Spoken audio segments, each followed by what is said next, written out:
PTI के दौरे हुकूमत में फराह गोगी के असासों में गैर मामूली हद तक इजाफे का इंकशाफ। 2017 से 2020 के दौरान फरहद शहजादी के असासों में 4,520 मिलियन रुपए का हैरत अंगेज इजाफा हुआ।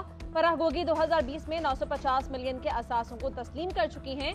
उनके गैर जाहिरी मिल्कियती असासों की मालियत 3,825 मिलियन है।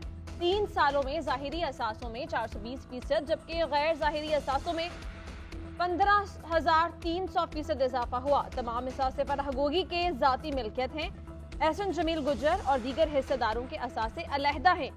SECP के रिकॉर्ड के मुताबिक फराह गोगी कई कंपनीज में हिस्सेदार हैं।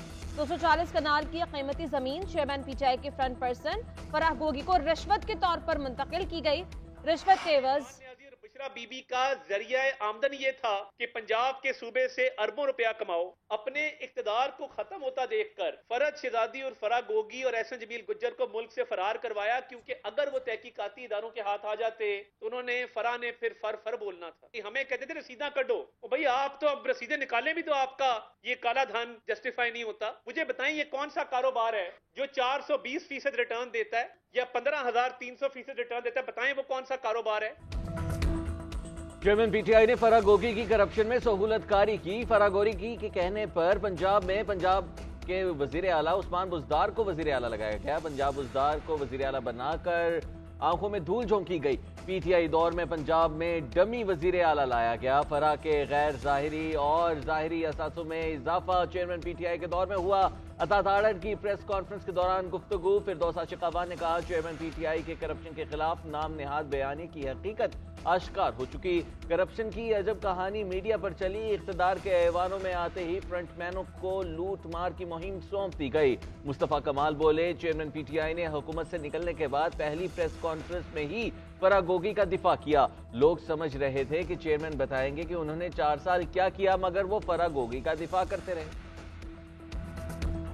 मुलाकात तो मियां नवाज शरीफ साहब का इरादा है कि वो तमाम सियासतदानों से करेंगे, तो उसमें जो क्यू लीग या चौधरी शुजात साहब हैं तो उनसे भी मुलाकात होगी।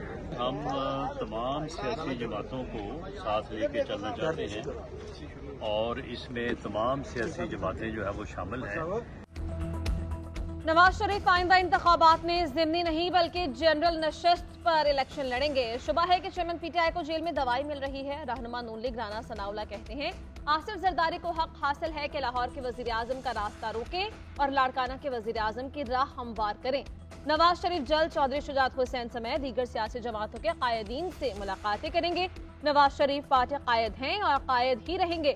शहबाज शरीफ पार्टी सदर रहेंगे। मईशत की बहाली के लिए -9 मई पीटीआई वालों से बातचीत के लिए तैयार है।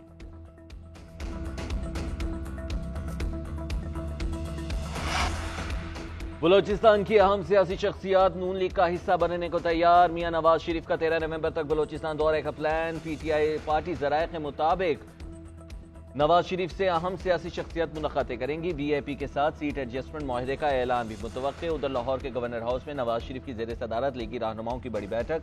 आम इंतखाबात, टिकटों की तकसीम, जनूबी पंजाब के सियासी मसाइल पर गौर। नवाज शरीफ का जनूबी पंजाब में पार्टी को फाल करने का हुक्म।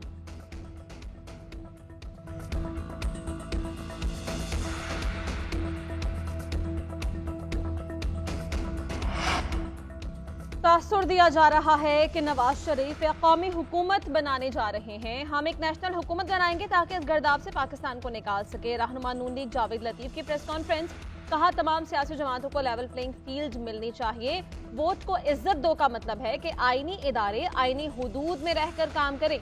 वोट को इज्जत दो के मानी वोट के बगैर मेरी बारी हरगिज नहीं, ये बारियां वोटर देता है, पाकिस्तान के अवाम देते हैं। तमाम सियासी कुव्वतों के साथ इंसाफ के तकाजे पूरे होने चाहिए। नवाज शरीफ को भी इंतखाबात से पहले इंसाफ मिलना चाहिए।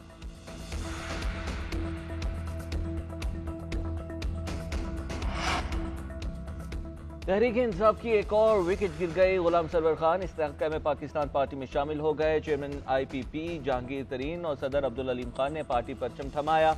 सियासत में मुकाबला करो, दूसरों से लड़ाई करके और गालम गलोच से कुछ नहीं होगा। आवाम ही हमारी ताकत है। आवाम का हम पहले सोचेंगे, अपना बाद में। अच्छी नीयत से काम करेंगे, कोशिश करेंगे अपना मकसद पूरा करें। जहांगीर तरीन का इज्तिमा से खिताब। अलीम खान बोले जो कहता है कि सबको रुलाऊंगा, आज खुद रो रहा है। ये नहीं हो सकता कि तिजोरियां भरी जा रही हों और आपको पता ना हो। क्या फराह गोगी नया पाकिस्तान बना रही थी? जो बंदा अपनी औलाद का नहीं, हमारा क्या बनेगा?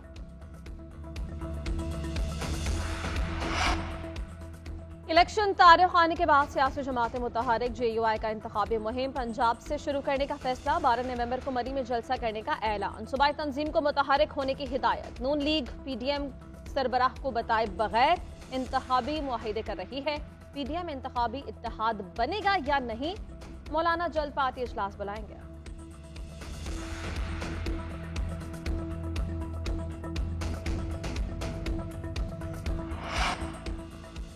सिंध की निगरान हुकूमत में इख्तलाफात शदीद। वजीर आला और वजीर सेहत आमने सामने। वजीर सेहत डॉक्टर साद खालिद ने वजीर आला हाउस में महकमा सेहत के इजलास का बाइकआउट कर दिया। रोबोटिक सर्जरी मशीन का टेंडर मनसूख करना इख्तलाफात की वजह बनी। साबिक सिंध हुकूमत ने मुख्तलिफ अस्पतालों के लिए 8 रोबोटिक मशीनों की खरीदारी का ठेका मनपसंद कंपनी को दिया। मुबैना करप्शन के पेश नजर निगरान वजीर सेहत ने टेंडर मनसूख कर दिया।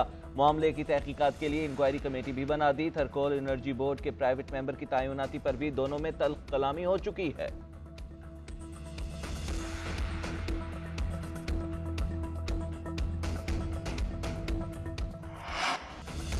पंजाब हुकूमत की लॉकडाउन में जुज़वी तब्दीली। लाहौर समेत 8 अजला में मार्केट्स आज और कल खोलने की इजाजत दे दी। शॉपिंग मॉल समेत मार्केट्स हफ्ते और इतवार को बंद रहेंगी। महकमा प्राइमरी हेल्थ केयर पंजाब ने तरमीमी नोटिफिकेशन जारी कर दिया। रेस्टोरेंट, सिनेमा, जिम्नेजियम भी आज खुले रहेंगे। Medical stores, pharmacies, petrol pump, तनूर, बेकरीज और डेयरी शॉप्स वगैरह को पाबंदी से इस्तिस्ना हासिल है। फसलों की बाक़ियात, कूड़ा करकट, टायर, पॉलीथीन बैग्स और चमड़ा जलाने पर पाबंदी आयद। स्मोक से मुतासिर अजला में 10 नवंबर को बैंक भी बंद रहेंगे। फैसले का इत्तलाक लाहौर, ननकाना साहिब, शेखुपुरा, करसूर समेत स्मोक वाले इलाकों में किया जाएगा। पंजाब में स्मोक की सूरत हाल संगीन। लाहौर दुनिया के आलूदा तरीन शहरों में दूसरे नंबर पर आ गया।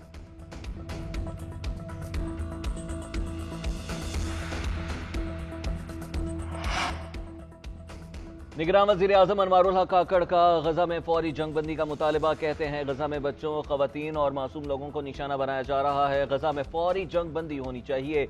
ECO के तमाम ममालिक को गजा में जंगबंदी के लिए किरदार अदा करना चाहिए। बोले हुकूमत पाकिस्तान ने सरमायाकारी के फरोग के लिए खुसूसी काउंसिल कायम कर रखी है। पाकिस्तान में मुख्तलिफ शोबों में सरमायाकारी के वसी मौके हैं। पाकिस्तान ECO के दीगर ममालिक के साथ मिलकर काम कर रहा है। इक़्तिसादी ताउन तंजीम का अगला सेक्रेटरी जनरल पाकिस्तान से होगा।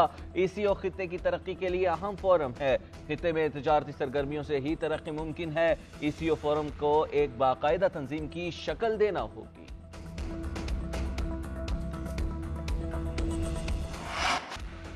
पाकिस्तान में पहली बार मजहबी सयाहत प्रोग्राम का बाकायदा आगाज कर दिया गया। वज़ीर आला पंजाब मोहसिन नकवी ने सिख यात्रा बुकिंग पोर्टल का इफ्तिताह किया। पोर्टल से दुनिया भर के सिख यात्री ऑनलाइन होटल बुकिंग की सहूलत हासिल कर सकेंगे।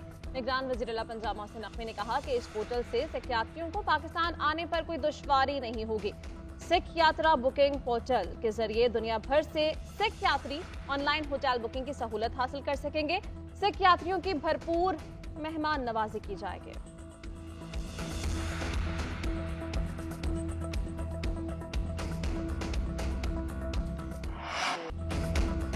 श्रीलंका पर शिकस्त, पाकिस्तानियों पर मायूसी के गहरे बादल।